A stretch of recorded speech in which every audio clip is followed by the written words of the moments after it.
You are listening to the World Extreme. World Extreme Medicine. The World Extreme Medicine Podcast.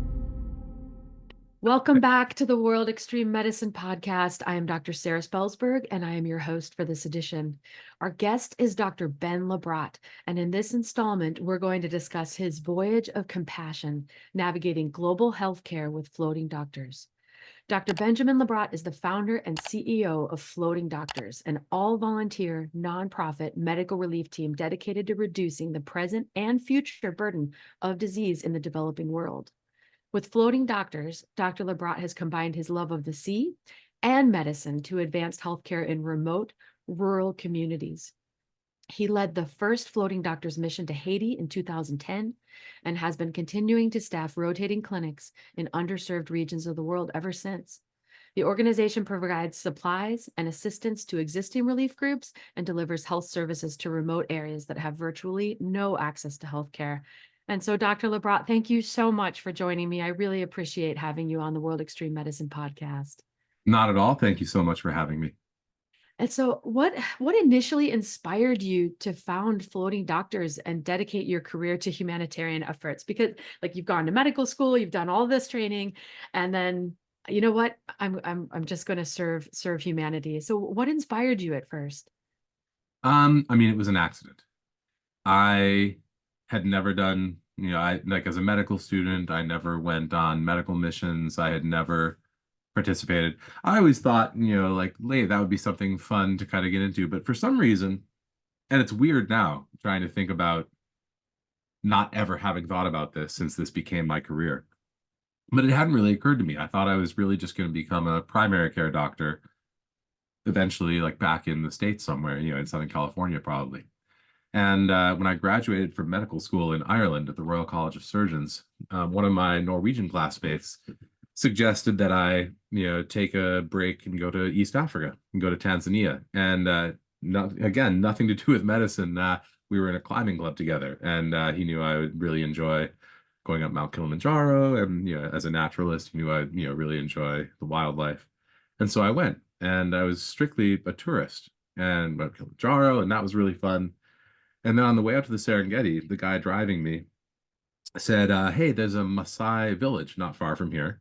I know some of the folks there. Do you want to meet them? And I was like, sure, that sounds cool. And we drove down this very long, dry, dusty road. It was middle of the dry season. So, very sere, tough conditions. And there was a little village, a little boma of, 200 people. Ironically, like similar size to the communities we work in now. And we met the folks there. And eventually it gets around to, oh, you're a doctor. And of course, the same thing that happens to doctors literally everywhere we go. The sidewalk consultation happens to me for the first time where there's no sidewalk for like 200 miles in any direction. And, oh, hey, doc, while you're here, can you take a look at this thing? So I saw one person, and then I saw another, and then I saw another. And next thing I knew, there's this long line of people. So I'm seeing people one after the other under a tree. And I didn't have really much with me, so the little tiny medical kit I had with me was gone, in next to no time. And I will never, ever forget, because the next patient, the patient that really, I think, made this, made the decision for me, didn't have anything exotic or weird. It was a patient with chronic lower back pain, obviously work-related, no history of injury. And my first thought was, oh, I don't have any more ibuprofen for this guy. My second thought was, really? Do better. So I was like, all right, let me think here. I said, all right, so there's medication that could help with this, but I don't have it. So I'm going to show you the straight leg stretch. Okay, you're going to put your heel up on that little rock, and then, okay, bring your foot back. Good. Now lean forward. You feel that stretch, right? You feel it right here. I got them to do that. And I was like, all right, I want you to do this right when you get up in the morning before you do anything else. And before you go to bed at night. You can do it anytime throughout the day, like when you remember, but at least those two. And pick up that little rock right there. Okay, so when you pick it up that way, your back bends like this, and it does this to your spine. So pick it up this way. And, it took about 15, 20 minutes, to go through all that, through an interpreter and all that. And after, even in the moment, I remember going, this is what I really should have reached for first. This is, me showing the patient something they can do for themselves, not me doing for them. It doesn't ever run out. And unlike ibuprofen, nobody gets gastritis from physiotherapy except physiotherapists. So yeah, I was like, this is the kind of medicine that I should have reached for first. And then saw another person and another, and then about 7 hours later, got back in the vehicle, pretty affected, and all right, that's it. That's it. This is what I'm doing. I'm going to come back to this community or any community in the world like it where people are poor and far from services, and I'm going to bring a way bigger backpack. And from that moment, I started thinking obsessively about how I was going to do this. And fortunately, my background, was in marine biology and commercial fishing and research diving, and so know how to operate on the water really well. And if I came from a pilot family, I probably would have founded the Flying Doctors, which is just as well that I don't, because that's already taken in Australia and East Africa. So instead, I looked at, well, what about all these what about the 80% of the world's population that live less than 5 miles from a coast? And what about all of the aid always goes to the big population centers? What about rural areas? What about these areas where you've got hundreds of little tiny villages scattered over tens of thousands of square miles? Even if you put a clinic somewhere, you're still only going to get people who can actually make their way to the clinic. And I just thought about the mobility of water and the ability of a ship to be so self-contained and transporting all of your stuff and manufacturing your own water, and started imagining how I would use a ship to actually try and deliver healthcare. And our original plan was actually to do like brigade medicine in many different locations, but our first mission was Haiti after the 2010 earthquake. It's always good to start off with something easy for your first time out, and something really simple. And we realized, like, on day one, we were like, you know what? If you can only go somewhere once ever, then if you plan appropriately, it can actually be worthwhile. You have to really plan appropriately. If you're only going to go somewhere once, you're probably not going to spend a lot of time screening for diabetes. But maybe you would bring dental. Anyway, there's things that you can do to make it worthwhile, but it's nothing compared to what you can do if you're actually somewhere ongoing. So it took us a couple of years until we were ready, to identify a spot where, all right, we're going to establish our first rural healthcare system here, which ended up being in Bocas del Toro, Panama. And we've been operating that for the last decade, and now kind of starting to look at other locations. And so that is just incredible. And so what were some of the biggest challenges you faced when starting, like the logistics of starting a nonprofit, like the logistics of dealing with these different countries? Like what, how did you navigate and overcome these challenges? I always said, we were dreamers who learned to be very good at the paperwork, like at the mundane, frustrating, tedious paperwork and administrative details that are necessary, for the cool stuff to be happening on the sharp end, as it were. A lot of patients. I mean, one of the challenges, we faced right at the beginning was, like explaining your proposal to people and having people go, "You are crazy," like just literally, just telling you that you're insane. Which, had people tell me many times throughout the years, but less frequently as time goes by, and my track record continues to demonstrate. Our current location in Panama, actually, our base of operations, that we built on a tiny blackwater swamp mangrove island that now has trees and terraformed it and everything else. And 60 people can live there. There's docks and power. Nice. It is enormously satisfying to me when volunteers or friends or former staff that had worked with us before we had the base, come back and and they look at what we've built there, and they go, "God, I remember like you walked me across this patch of blackwater swamp. We're going to put the bathrooms over there and a dock over there, and I just thought you were insane." And like, here it is. You did it. Yeah. You did it. Oh my gosh. And so what are some of the logistical and administrative hurdles of providing healthcare in these remote areas? Like I'm sure sometimes people are trying to get bribes and trying, thou shall not pass. And Sure. how do you handle that? Well, one of the many difficulties, of course, is the often inability to organize this stuff in advance over email.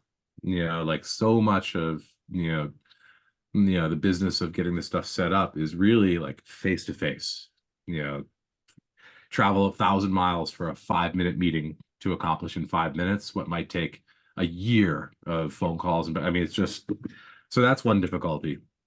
And the other, as you mentioned, is, like the, levels of corruption, and bribery. And we made a decision very early on. In fact, in Haiti, we made the decision we will never participate in that, even in settings where it's culturally warranted. Because even where it's culturally warranted, it's usually still officially illegal. So immediately it creates a vulnerability for your group. But beyond that, it perpetuates the continuation of unfair systems. And what made such a strong impression on us in Haiti was how willing some of the very big, and I mean very big, aid organizations, like the ones that everybody would know of, that, whose names I won't mention, had no problem handing over $40,000 or $50,000 in facilitation fees so that they could get their cargo ships in and unloaded and, manage to get their photo ops. What that meant in Haiti was everybody who came after faced like the outstretched hand. And we watched people like dumping their cargoes into the harbor, at Port-au-Prince, and just sailing away because they couldn't afford $10,000 or $5,000 or even $1,000 in facilitation fees. So that immediately kind of showed us, oh, so this is what happens when people just continue to participate in this. And that can be really difficult, because in many places it is culturally warranted. Low-paid customs officials may rely on that kind of thing for their income. So a lot of negotiation. I would say that my language skills wax and wane as appropriate, in the moment. For example, I might make the judgment call that, kind of being able to speak well and banter a little bit, gets you the, you're all right. Yeah, go ahead. Or the, oh my God, this stupid gringo still doesn't understand what I'm asking for. I'm so, okay, it's not even worth the trouble. Just get out of here. When to bring out cameras, one of the things we found was the easiest was simply to get some kind of connection to an existing local group, or even better, an existing local patron who is powerful enough that when you invoke their name, no one dares to stop you. And in Haiti, and again, it seemed like the right way. We partnered with this little tiny clinic, this Haitian clinic, that just happened to be supported by a family in Haiti that included like the current customs director of Port-au-Prince harbor and a former vice president. And so we didn't even go to Port-au-Prince. We went to Petit Guave, the fourth largest city. There's not even a port there, let alone an immigration port. We nosed our ship up to a jagged, pile of rocks, and one of our captains just held the ship in place with the motors, and we built a ramp over the bow with some of the lumber we'd brought, and we slid 20,000 pounds of material off the bow into some waiting trucks, passport stamped, all the stuff went to the clinic we were supporting, and that was that. And so we were like, all right, so yeah, that's the way. But yeah, it's not easy. A lot of conversation, a lot of patience, a lot of persistence. But we do not and will not ever participate in that kind of bribery, and I'm very proud of that. I love that, and you should be proud of that. That's incredible, because how easy would it be just to take the path of least resistance? So easy. And the money is so much better served, taking care of people and providing resources. It's one of the things I admire most about floating doctors. So what's been the most rewarding aspect of your work? Like, do you have any anecdotes where you're just like, this is why I'm here. This is why we do what we do. Sure. I'm sure you have millions, but I mean, like often I think when that question gets asked, people always go, what's your story? I know now that what people are often asking is for some kind of dramatic rescue or singular patient for whom we obtained some incredible result against all odds. And there's plenty of those. sure, or just a simple sure. we developed a diabetes education program. Like, well, I think the most satisfying for me is watching populations that have not had access to who don't have expectations for the healthcare that they receive, because they've just never had access to it. And not just from distance, but because when they go, they're like, oh no, the doctor can't see you today, come back tomorrow. Or, oh no, you're fine. And they have like a machete sticking out of the, to watch people develop expectations that they should be treated with respect, that they should be entitled, to someone to actually listen to them and take their issues seriously. That's weird because even here in the US, like, people find out you're a doctor, they immediately go, "Oh, you're a doctor. I went to a doctor once." This is how they relate to you, right? And I wish I could say that people usually, I went to a doctor once and they took very good care of me and I really enjoyed the experience. But most of the time, people relate to you through their negative experiences. And so you accumulate all of the complaints that people have about their experiences. And to me, I feel like the most frequent major complaint is the doctor didn't listen to me or the doctor didn't believe me. Those are the two and here in the US. Mhm. And so in the US, though, people have the expectation the doctors should. Populations, like the ones that we serve, their expectation is that they're going to be treated like crap, and that they'll be lucky to get any care at all. And so watching our populations actually develop the healthcare self-esteem, you might say, or to understand that there's another way of receiving healthcare that they might prefer. I mean, sometimes here's the story that I tell of how this manifested in a way that was actually not helpful for us initially.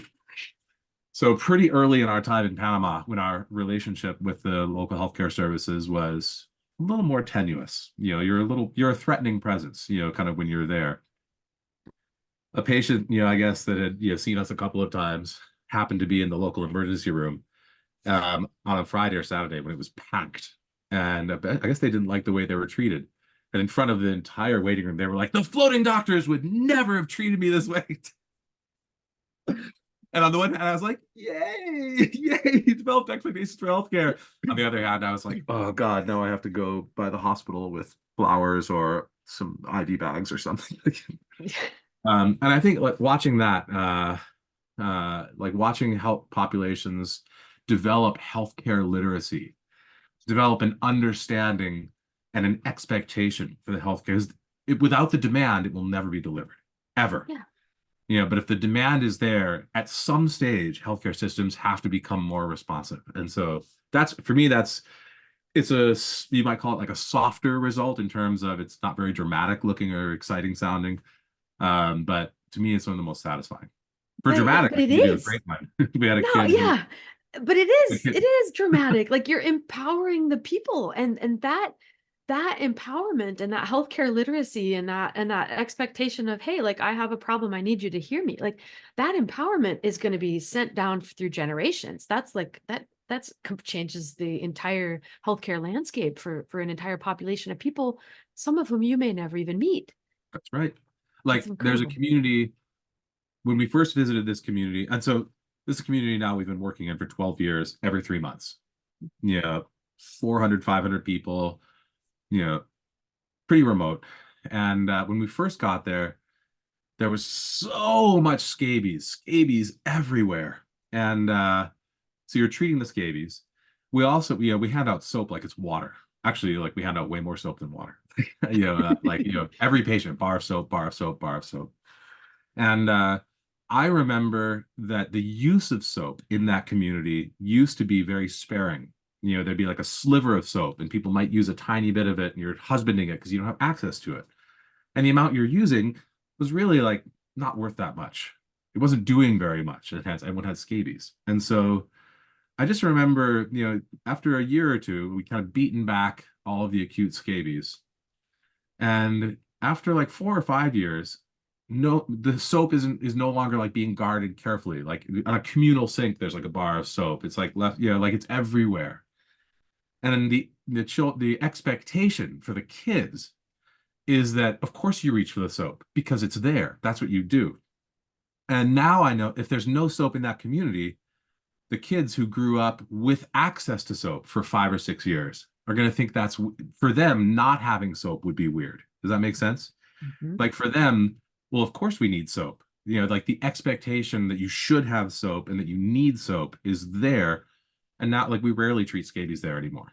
Yeah, but it was interesting to see, like everyone wants like the short-term solution, right? You want it fixed by next year. And I was like, man, if you really want to alter the healthcare approach for a whole community like that, you kind of start with the kids and create an environment that's totally different, that they grow up in, so that if they go back to the lack they had before, that's unacceptable, and they'll agitate for changing that. So stuff like that. In terms of like dramatic stuff for individual patients, I mean, a million stories. But my favorite is not that long ago. One of my favorites. The team were doing a clinic, and they were near a river mouth. While they were there working, a little fiberglass boat putting down the river, with like 15 people in it, and it was a kid sitting on the gunnel, and the kid at the river mouth just kind of like fell out into the water, and the captain immediately lifted up the outboard because he didn't want to run over the kid. But as he lifted it up, the kid popped up right next to the propeller, just went right up the kid's face and split his head and skull. His brain is hanging out. So our team is just like, what can you do in this scenario? So the team quickly like organized, communicated with base organized an ambulance to be on standby on the mainland, and the team organized the transport of the kid to the mainland to get the kid over the mountains to a hospital, like 4 or 5 hours over this 10,000 foot tall mountain range. And I just remember they couldn't really do much. They put IV access in the kid, but you obviously didn't want to like put fluid in this kid. And they made the decision to transport the kid sitting up, to try and reduce any intracranial pressure buildup. And that kid was in a coma for 4 weeks and then woke up and is totally fine. He has quite the scar, as you can imagine, but literally was totally fine. And it was such an example to me of how such tiny, simple things often have such enormous impact. Everyone always thinks, oh, how do we get a new heart valve for this patient? I'm like, yeah, like that stuff's really necessary. It's complicated, it's difficult, but it's these really easy, simple, like that you transport someone, or that you just have them sitting up instead of lying down, or you give them a shot of ceftriaxone and they live instead of die. I mean, these are the things that really always strike me as astonishing, because here in the US, we'd never, here you have surgery, they might not give you post-op antibiotics because they would say, if you have any signs of infection, just go back to the ER. And like in these kinds of settings, like you would never dare necessarily like not put someone on prophylactic, because they would die.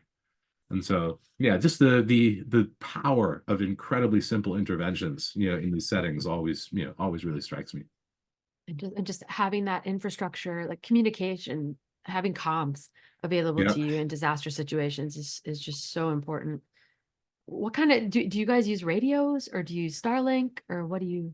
We're on the waiting list for Starlink, and I can't Nice. wait, because Nice. Starlink, this will give us the ability not only, to potentially do, like video conferencing from the communities. And so rather than having to drag a, specialist endocrinologist or cardiologist or whatever out to this community once every 5 years when we might have one, I can message hey Dave, don't forget on Thursday the 22nd, you just have to be at your computer from 2 to 3:30.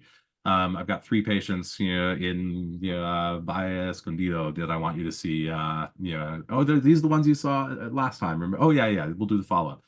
Like, I mean, this is going to be an astonishing leap forward in terms of accessing not just primary care, but specialist care.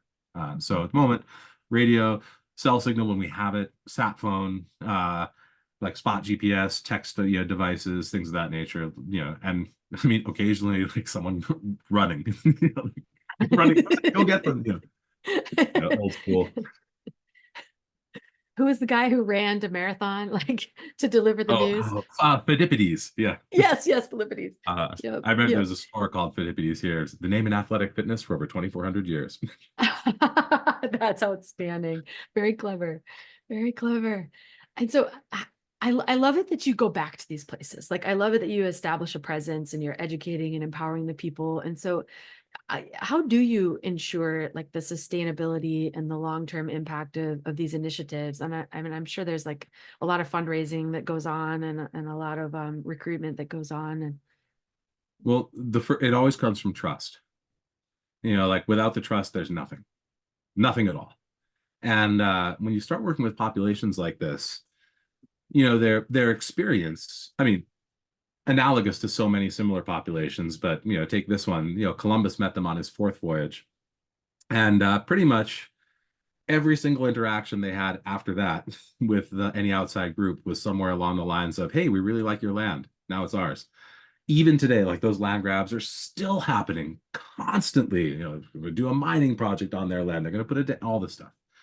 And it was so foreign to the experience of this population that we might not have ulterior motives. Yeah, initially, the level of suspicion is so high and like really well deserved. Like you understand.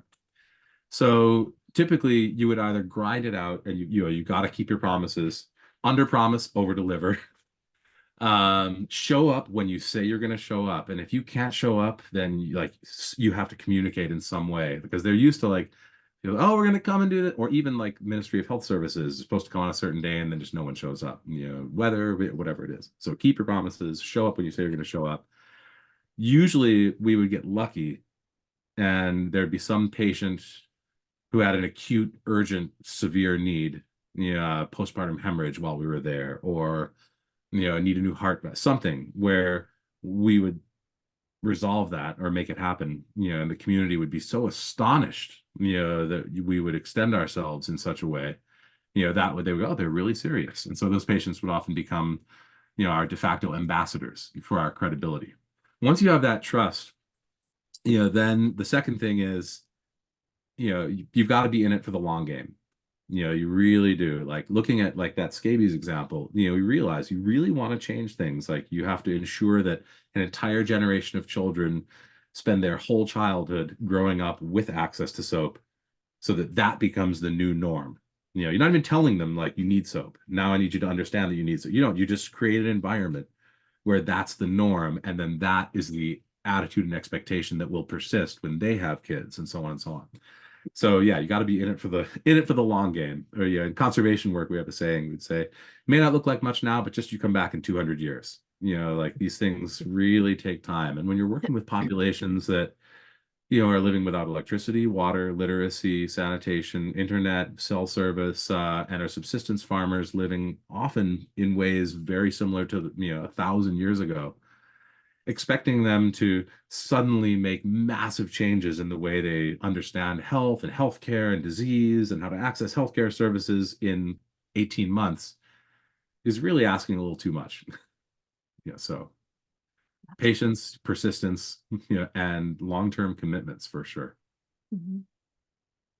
Has anyone ever walked up to you and said, hey, can you help me care for my injured like pet or wild animal? Or like so often before we had a veterinary program yeah. that now we have a veterinary program. And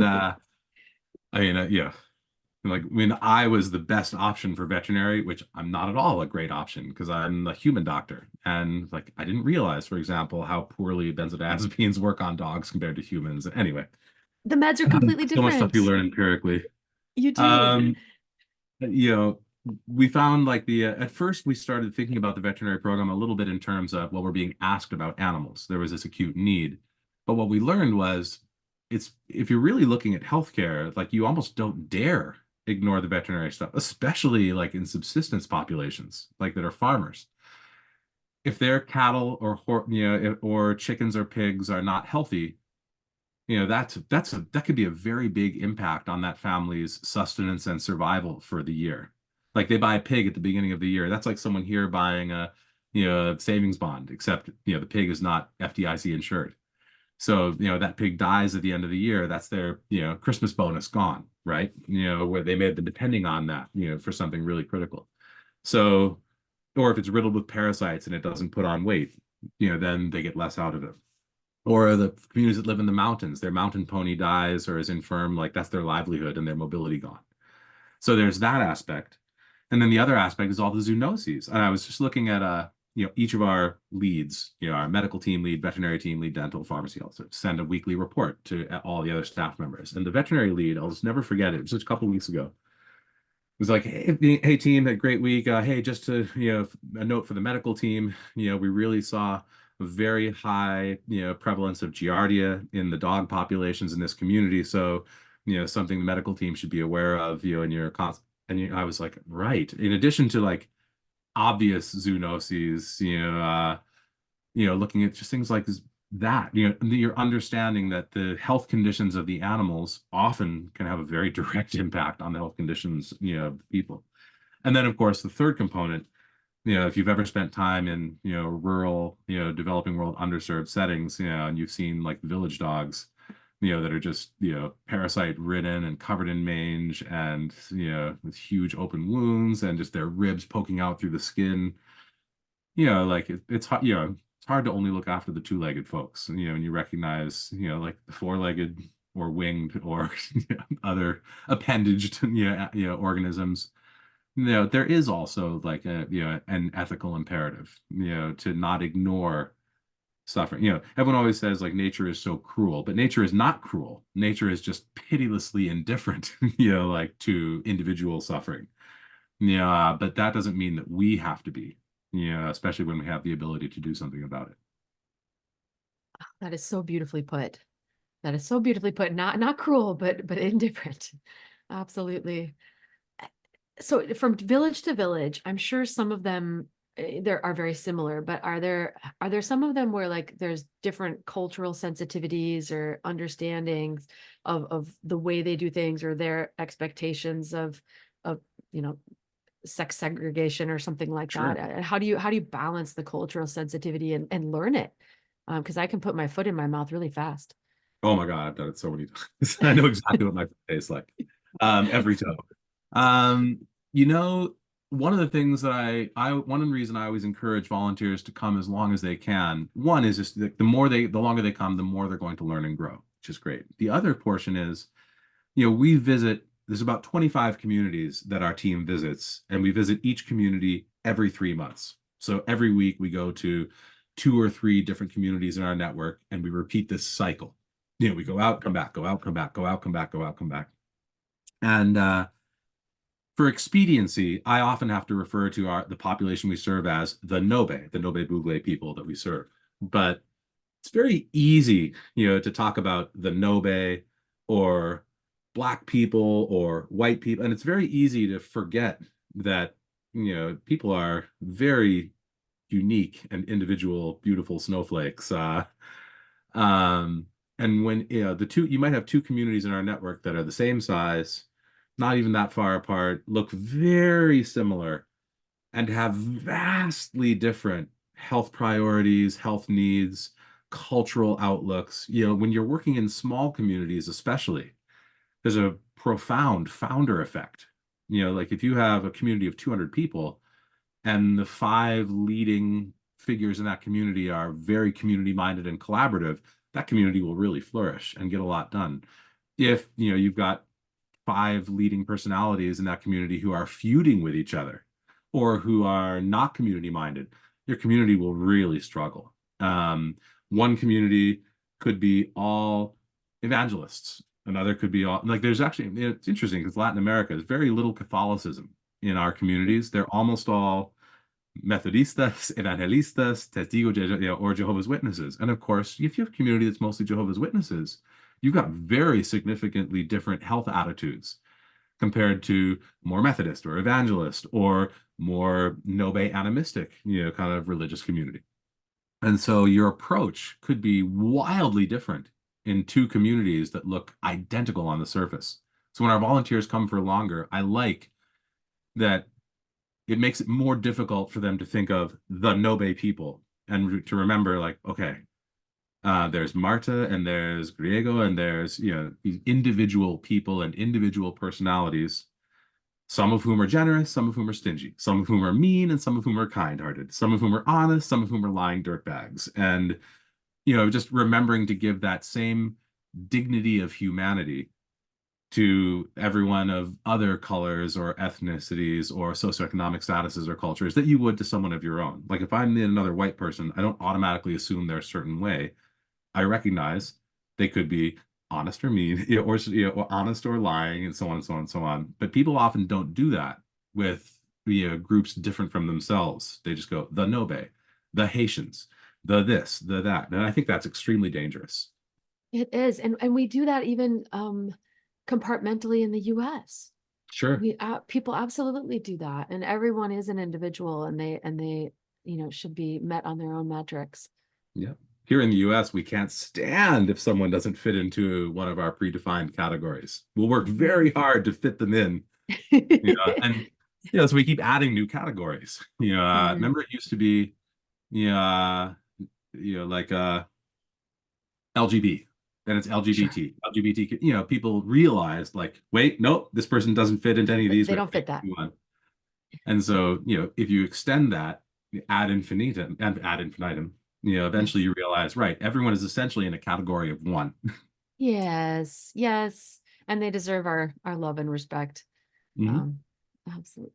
And so what advice would you give to other people if somebody's sitting there thinking, you know, I would like to do that in my part of the world. So in, you know, rural Alaska or in, you know, in another part of the country, another part of the world, if they wanted to start their own humanitarian initiative or nonprofit, what do you have any particular advice that it would have been nice to Absolutely. know?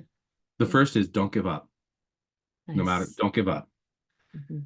Nothing is ever going to happen in the timeline that you hope, expect, or want, period. It's usually going to take 5, 10, 50 times longer than you anticipated or wanted, and that's okay. Yeah. The important thing is that you get there, not how long it took or how fast or, you know, and the other is, you know, just, you know, be persistent.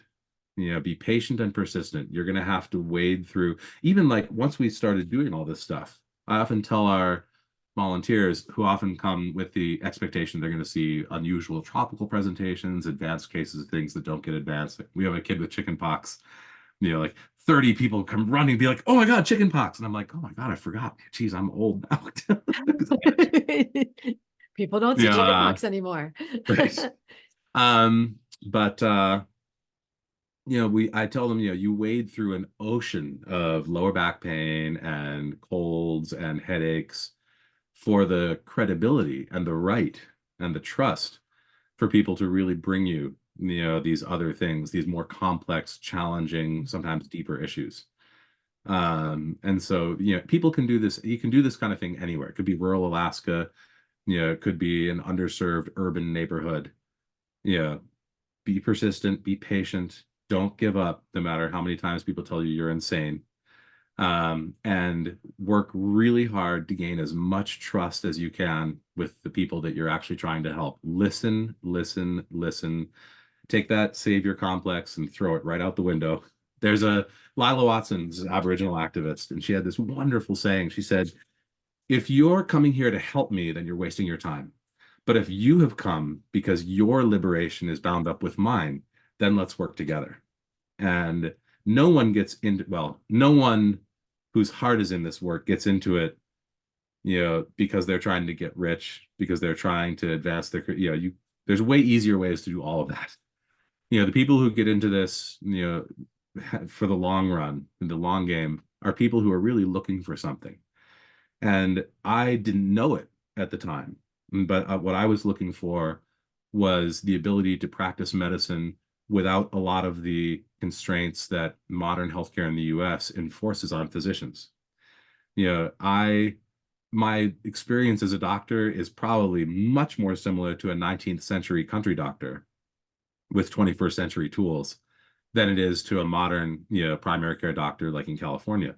For example, I never ever have to utter the words prior authorization, peer review, reimbursement, appeal. Like, you know, All the things, all the I things that kill doctors. Yeah. never. And the, you know, one of the most common questions from the US docs is, how long do I have with each patient? To which one of our British midwives, you know, would say, how long is a piece of string? Meaning like, As long well, as you want. as long as you want. And we even have a saying, we call it the 15-minute rule, because most consults are restricted to like 15 minutes, you know, in US settings. And we found that it was minute 16 where the patient's like, oh, I did live downstream from a nickel smelting plant for 5 years. Do you think that could be? You know, it's so crazy because the salient point so often comes out right after 15 minutes.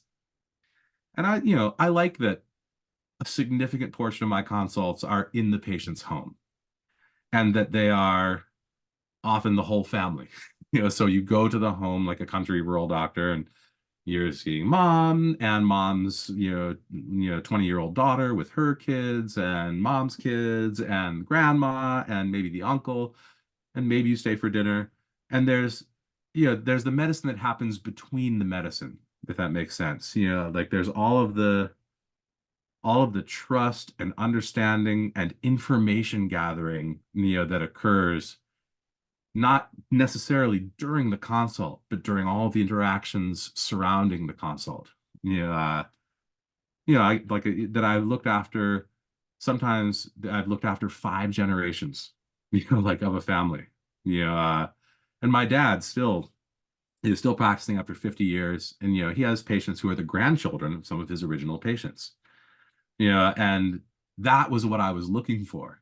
I just didn't know it at the time. I now know, I always thought that I would do this for a little while, maybe come back to the US, but having done this, I think if I came back to the US, I would, throw myself off a building because I would not be allowed to practice medicine in a way that I think is appropriate, to be able Mhm. to actually take care of people.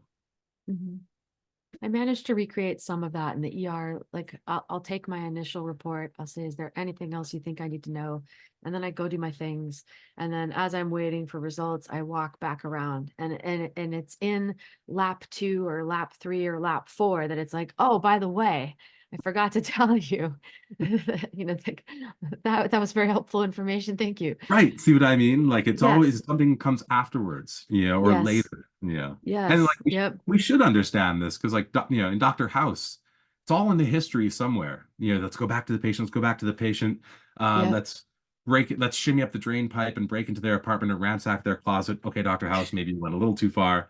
But it's usually going back to the patient and to their Yeah. story and talking to them and listening that it all comes out. And our Mhm. training in Ireland was really interesting. It was like we were told that 80% of our diagnoses had to be from the history and physical alone.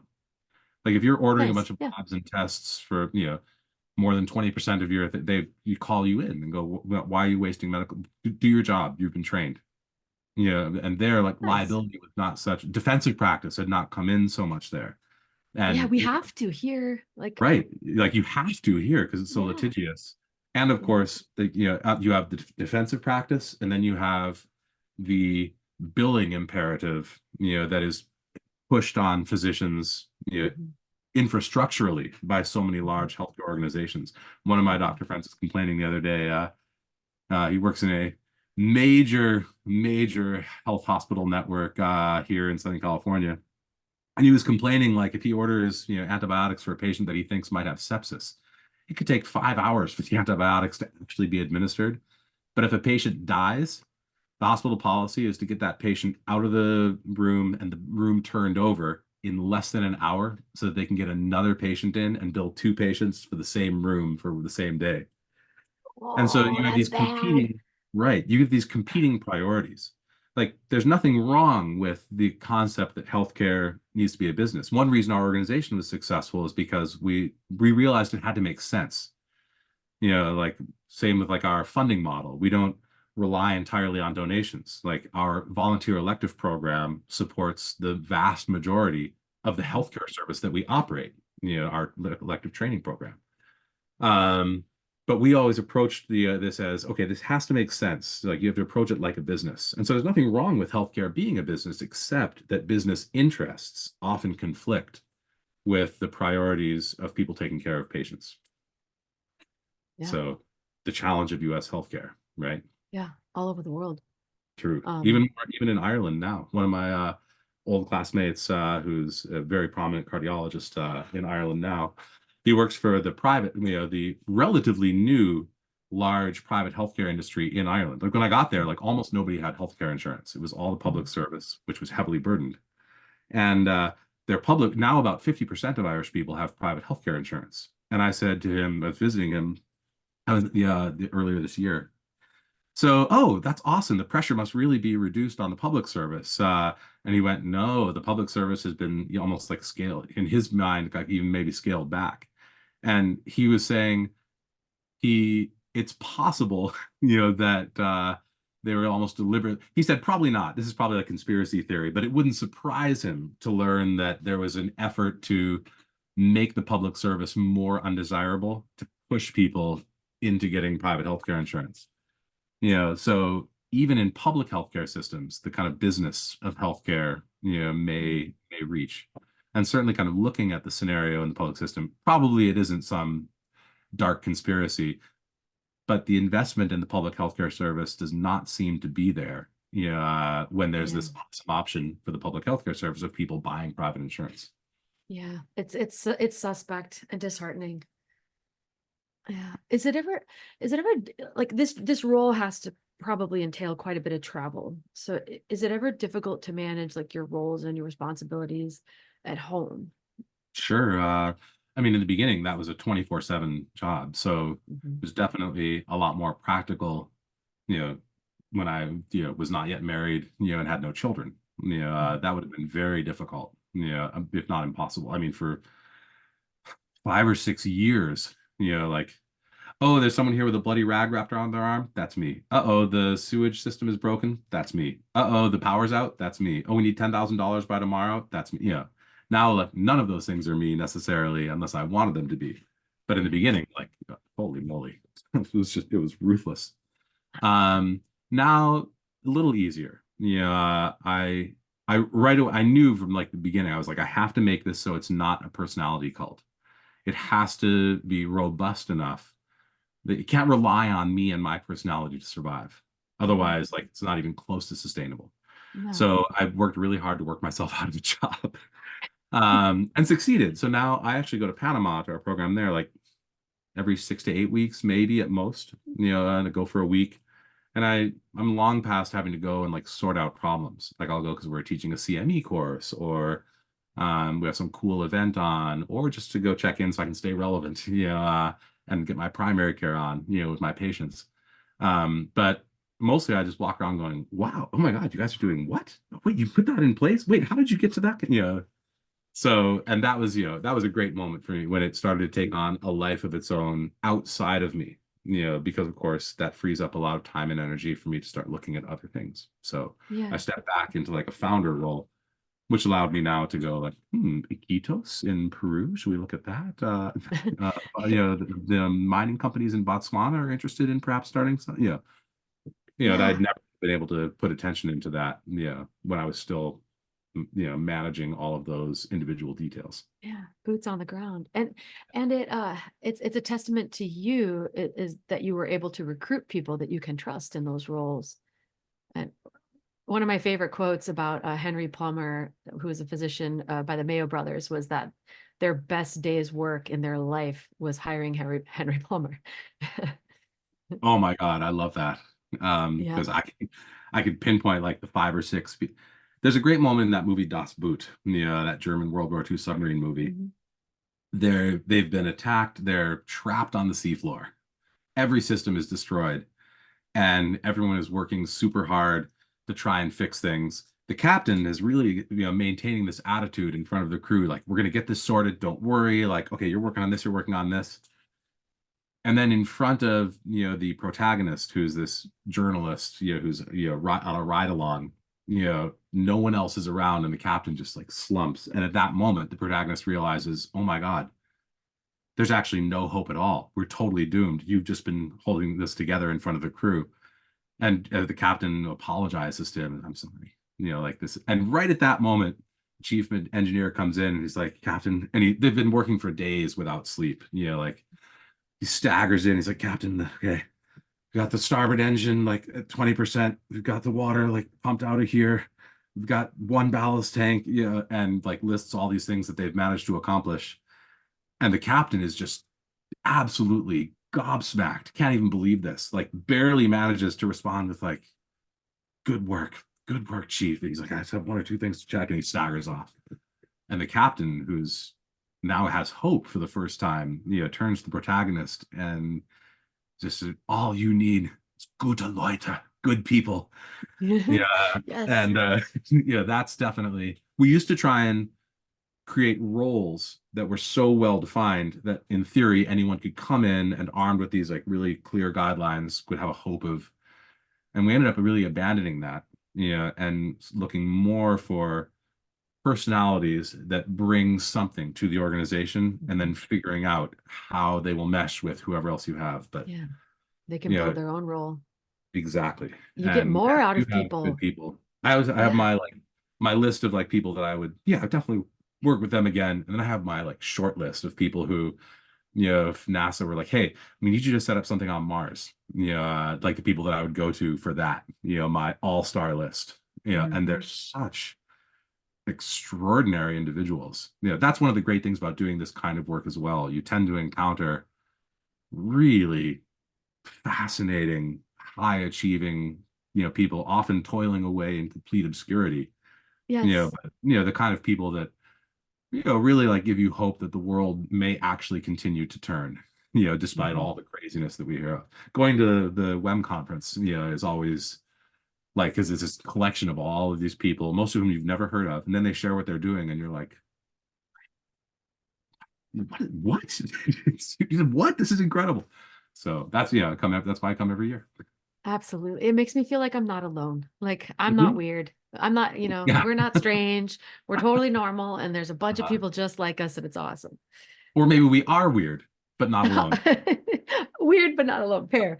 That's fair. And then okay, a lot of things changed during the pandemic. How did the Sure. pandemic affect what you were doing? Ah, that was another thing you asked earlier, like, what you're most proud of these moments. That was Yeah. another. So the pandemic was brutal for our population. Everyone talked about, you know, supply chains being interrupted because there were only three kinds of bread on the shelf, not 12. And I think people assume like these subsistence populations, well, they're taking care of themselves, so they won't be affected. And like in our population, rice is a huge staple, big part of the diet. So is flour, but no one there grows wheat. And I don't know the last community growing rice that I even knew of stopped like 9 years ago. And they were like, well, our kids can either go to school or we can grow rice, but not both, because the kids have to sit in the rice field all day, keeping the birds off of it.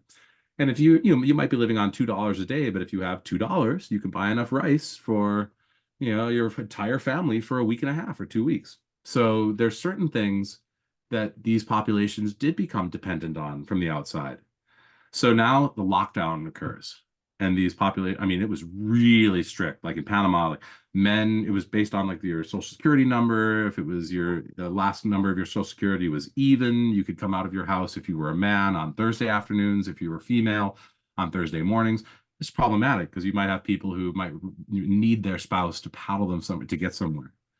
And like the village stores, which is like a window in someone's house with some shelves behind it, those only get stopped when the person who has that can go to town, who has money, can go to town 50 miles away and buy something and then bring it back. So suddenly, like, community just ran out.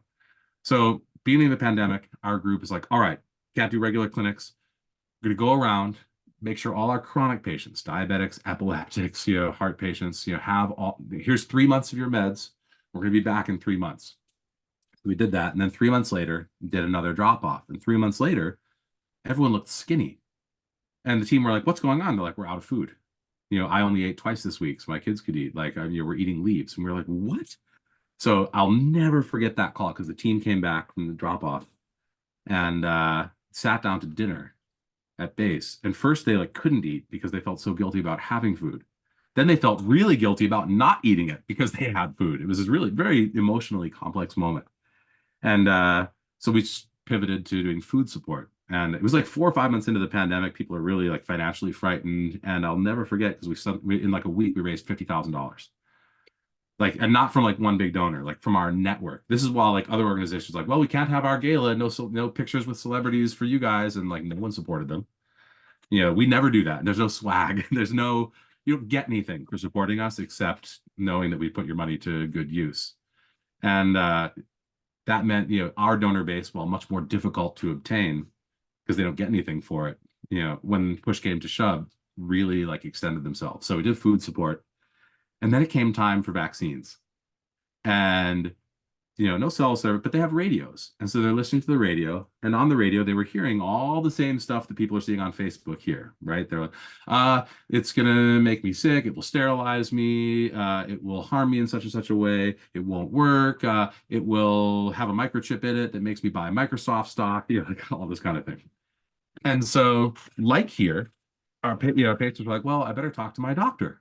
So they came to us and they said, hey, we have questions about the vaccine. We said, okay, no problem. So we held a very big, what we call a charla, a chat. This is the way our patients like to receive information. They like it collectively, strength in numbers, I think. So you've got everyone sitting like 8 feet apart, everyone's masked, and representatives from all these different communities. And we gave like a 5-minute presentation. Here's what we know about the vaccines. This is what we know about them thus far. And then questions, and they wanted to know, will it make me sick? Will it work? Will it impact my pregnancy? Will it keep me from having children? Will it, control my behavior? All the same questions. So we answered them as best we could. And then our patients went, okay, so we're all going to get the vaccine. We were like, awesome. And then I contrasted that. Our often illiterate or like never finished elementary school patients who live these isolated lives, without much access to the outside world. Yeah, lots of superstitious kind of, and other beliefs. And their approach was, okay, I'm talking to my doctor. All right, this my doctor said, okay, I think I'll get the vaccine. Whereas here, people did the same thing. Talk to the doctor. Doctor's like, here's what we know. And then the people were like, yeah, but I saw on Facebook that my friend's sister's cousin's former roommate got the vaccine and his testicles fell off. So like, I'm not getting it. And you're just like, oh God. Their approach was so mature compared to so many people's approach here that it was like a proud moment for us in terms of our trust. And it was also kind of embarrassing. It was tough. It was really tough to So navigate tough. at times. And the vitriol was tough. Oh, Like, sir, you're septic. I'm here to treat your sepsis in the ER. I'm not going to vaccinate you against your will. If you say that to me one more time, like, do not say that. Like, I had a lot of really strange interactions with people that I never would have predicted. I'll bet. But I Oh, think that was another moment I was really proud of, though, because that was where I realized, we had this position as yeah, the you built trust. the position that every doctor wants to have with their Yeah, patients, right? That your patients really believe that you're on their side yeah, before you're on anyone else's side. You're not yeah, on big pharma's side, not on biotech side, not on the government side, not on the church, whatever. You're on their side first. And yeah. for a population that are not used to that, for a population who are used to being lied to, cheated, stolen from, Mhm. abused, like that was a great moment for us, knowing Yeah. that, we had that relationship with this very elusive population. Mhm. Yeah, you worked hard to build it and you succeeded. So And hard. so, it's so hard. So looking ahead, what are your hopes and goals for the future of floating doctors and its impact on global healthcare? Well, two broad strategies. Mhm. One was like our mission statement is very basic and very broad deliberately. We wanted to give us a big scope. So our mission statement is to reduce the present and future burden of disease, illness in the developing world, and to improve the delivery of healthcare worldwide. Now, Yeah. originally, that really meant that, and still does, that we would like to establish ourselves physically in other locations. But really quickly, that came to mean something entirely different. We ourselves, recognized the impact of this work on ourselves, both as people and as clinicians. And so we began, and we saw this with our volunteers. So we started to curate our program for our volunteers really heavily to try and maximize the learning and growth opportunities. We had a volunteer. It took me like 10 years to articulate this, and I ended up going back to an email from one of our first volunteers in Haiti, doctor from the US, and she had never done anything like this before, came to work with us for 2 weeks. And she sent this thank you email afterwards. She said, hey, Dr. Men, please thank the team. I felt like the care we gave was necessary and that it was the highest quality possible in the circumstances and much higher than I thought we'd be able to do. And I was like, great, tick box number one. We got better patient outcomes, and gave healthcare that was needed. Second was, I really challenged myself clinically. I found I was really a lot more capable, what I could do with the history and classical diagnostics than I thought. Really gave me great practice, like understanding patients from very different cultural backgrounds and, conceptualizing health and how to communicate with them. Really, boy, I'll never take the resources in my hospital for granted again. And it sure made me think, twice about sometimes the way we utilize those resources, like a lot of wastage and stuff like that. I was like, awesome, made you a better doctor, not just in another mission, but when you went home. And then the third was, never did anything like this, so I didn't know what to expect. But I think this might have been one of the most valuable things I've ever done. And I'm determined to keep service work a part of my personal and professional life in the future. So then she spent the next decade bringing medical students from their medical school down to Skid Row to do street medicine among the homeless every month. So I can quantify like the patients that she saw, And I could even make a strong argument that yes, what it cost her to get a plane ticket and to fly all that way just for 2 weeks, like there was a baby with gonorrheal conjunctivitis that wasn't even in our clinic. She spotted it in the street. A quick injection and some eye drops later, all gone, versus that child would be blind right now and probably dead because it's hard enough surviving to adulthood, like in Haiti, if you're not blind. So I could make the argument that it was worth it, her coming for the patients that she saw. But I have no idea how you quantify the impact of hundreds and hundreds of medical students being exposed to healthcare among some of the most complex and vulnerable patients on the planet, because she had done this with us. So we ended up articulating, all these businesses, Fortune 500, have these ESG goals, environmental and social governance goals. It means they're supposed to put a third of their effort into profits, a third of their kind of efforts into their people, and social, and then a third into the environment. And we decided there's this kind of humanitarian triple bottom line, where you're trying to get, better patient outcomes, better doctors, better healthcare workers, and better people. We don't care how good a physician or a nurse or whatever you were when you came. We want, and how great a person you were when you came. We want you to leave better at all of those things. And so I presented at WEM last year the preliminary results of study we were doing, kind of asking volunteer people who'd done this like 10, 15 years ago, how this has impacted them today in their modern hospital healthcare setting and with their families and friends and things like that. And the agreement in the ways that it had this lasting impact has been astonishing. Increased frustration tolerance, one of my favorites. But greater patience. And it was interesting because a lot of people brought up like it with their relationships with friends and family, that they felt that doing this kind of work made them just a little bit more likely to kind of be less reactive, to kind of think about the other person's point of view and where they're coming from, before this, and having to work across vast cultural gulfs, really helped develop this skill. And so there, this, our mission statement to improve the healthcare delivery, improve healthcare delivery worldwide has now come to mean that the 7,000 volunteers that we've had from every level of training from 38 countries have all gone on to do other things, to go home to, and you can never unexperience like this kind of work. You never go back and unlearn the lessons that come from that. So we curate our program really heavily to try and maximize that output, as well as that's one reason we accept medical students, less experienced people, people at early career stages. It would be way easier for us to only accept people with 3 years experience and language skills. And all. It would be way easier. It takes a lot of effort for us to have inexperienced people, maybe whose skill sets aren't there yet, and have them work appropriately and safely and, in continuity with our guidelines and appropriate practice. Huge effort.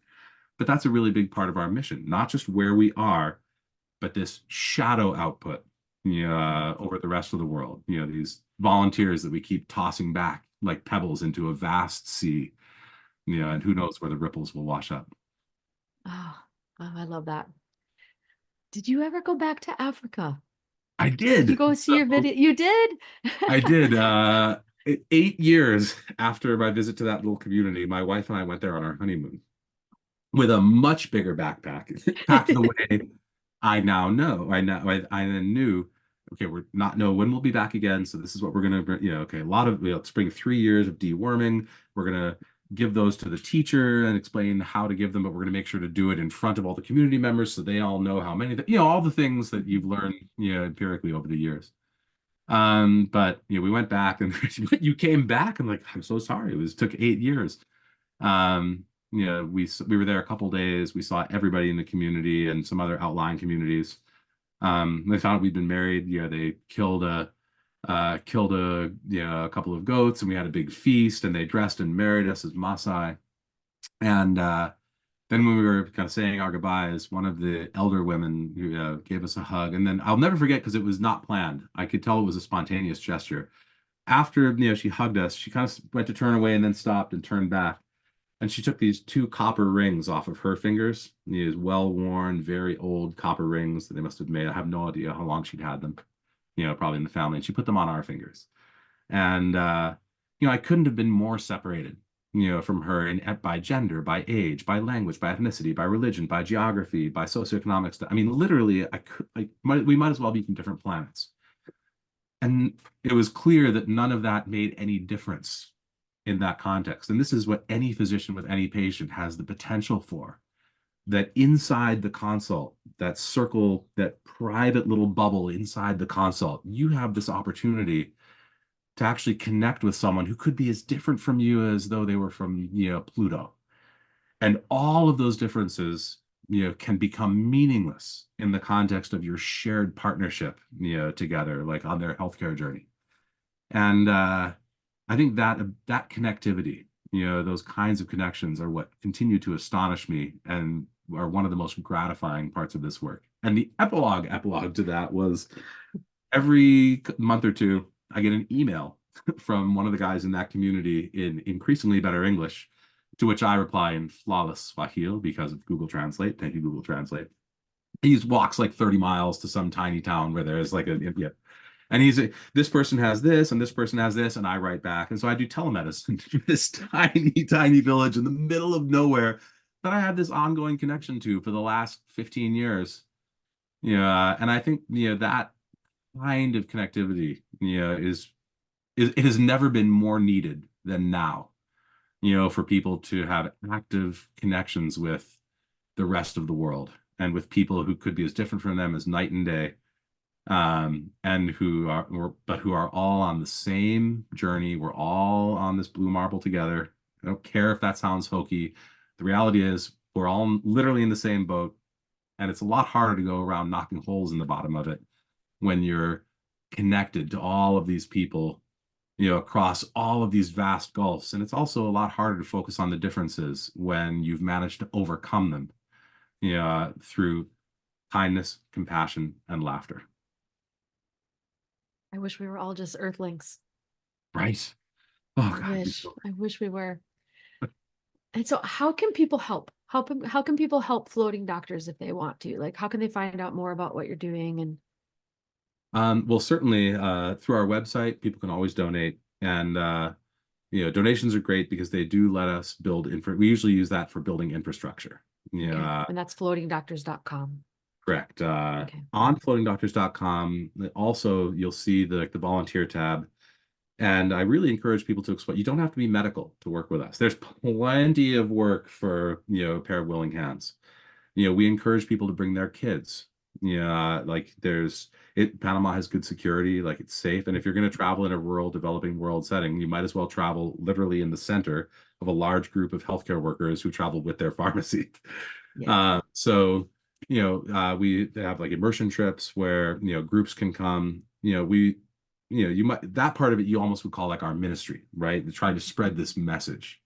So the best is if you really want to help, come and work with us. And the best part is if you don't have experience, if you haven't done this yet, this is your chance to come and do it and learn how to do it in a safe, supported environment where I always feel good. People go on to work elsewhere. I know they've seen an appropriate way of doing things. I know they've seen a good approach, so that because you often see people go on missions who might do things that were really terrible, but they have no idea. They think they're helping, but they just didn't know that what they're doing might actually be catastrophic. And, like if they, you come to work with us, you'll have a great experience. It'll be, so you'll come back changed. No matter what, you're coming back, impacted by what you've participated in. You'll learn a lot. And, families want to do it together. That's one of the best things. Families do this together. It's the kind of thing they'll never forget. So you can support us directly. If you have like equipment or ideas, you can reach out to us again through the website, or you can reach out directly to me, ben@floatingdoctors.com. It's an easy one. Or go on the website, take a look at the program, see if there's something you'd like to support, or even better, come and see for yourself, come and work with us. And that just doesn't support us. That ends up, of course, propagating our message, and our learnings back into wherever you go next.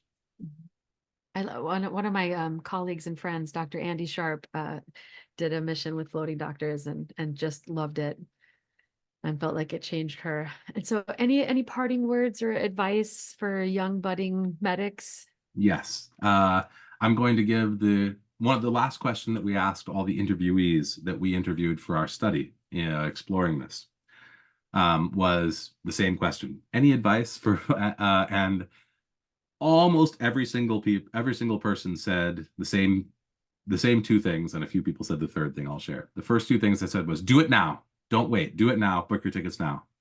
The second was, stay as long as you can.